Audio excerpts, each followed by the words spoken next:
के बारे में साफ नहीं है, बल्कि उसका असर आर्थिक रूप से भी दिखने लगा है, यानी कच्चे तेल के दाम में इजाफा हुआ है। इसके अलावा एशियाई मार्केट में भी गिरावट दर्ज की गई है। हम आपको बता दें कि आर्थिक तौर पर भी इसके आप कह सकते हैं कि जो इसके इम्पैक्ट है वो दिखने लगे हैं। डोनाल्ड ट्रंप के संबोधन के बाद कच्चे तेल के दाम में बढ़ोतरी देखी गई है। कच्चे तेल के दाम में 4.43% की बढ़ोतरी देखी गई है। इसके अलावा ट्रंप के संबोधन के बाद एशियाई मार्केट में भी गिरावट दर्ज की गई है। और वो गिरावट अगर आप देखेंगे जापान, सबसे पहले जापान के बाजार खुले निक्केई, जहां पर 901 पॉइंट की गिरावट देखी गई है, तो दक्षिण कोरियाई बाजारों में भी 200 अंकों की गिरावट हुई है। यानी बाजार में जो लहूलुहान स्थिति दिखाई दे रही है। आपसे थोड़ी देर में भारत के भी बाजार खुलेंगे। बिल्कुल, और देखिए यही बात कही जा रही है कि बाजारों में इसका सीधे तौर पर असर पड़ेगा।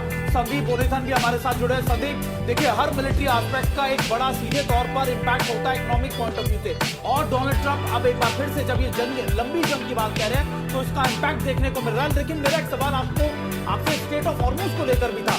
डोनाल्ड ट्रंप का ये कहना कि देखिए अब जितने शिप होंगे उनको देशों को अपनी शिपों की सुरक्षा खुद करनी पड़ेगी, क्या ये गेंद उन्होंने दोबारा से ईरान के पाले में नहीं दे दिया? क्योंकि अगर ऐसा करना पड़ा तो फिर हर देश को ईरान से बातचीत तो करनी पड़ेगी। वो मजबूर हो जाएंगे कि कम से कम अपने के वेसल्स की सिक्योरिटी तो कम से कम ईरान प्रोवाइड करे।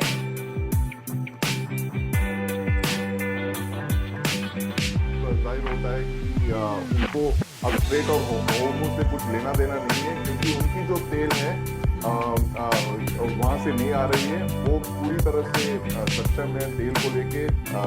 यूएस जो है 10 लाख बैरल ऑयल प्रोड्यूस करती है दिन में, तो उन्हें तेल की कोई समस्या नहीं है। क्योंकि हम जैसे शुरू से कह रहे हैं कि सारा जो मामला है तेल का खेल है, वो साफ इनकार कर रहे हैं कि इसमें तेल की कोई बात ही नहीं है।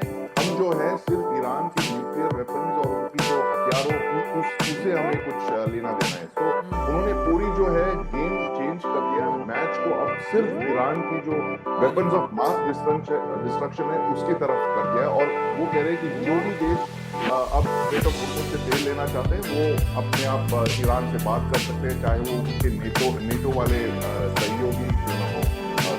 बिल्कुल, अशरफ वानी भी हमारे साथ जुड़ा। अशरफ, एक बात बताइए, क्योंकि जो सवाल मैं लगातार संदीप से पूछ रहा था कि यही बात तो कही जा रही थी कि ईरानी कह रहा था कि देखिए स्टेट ऑफ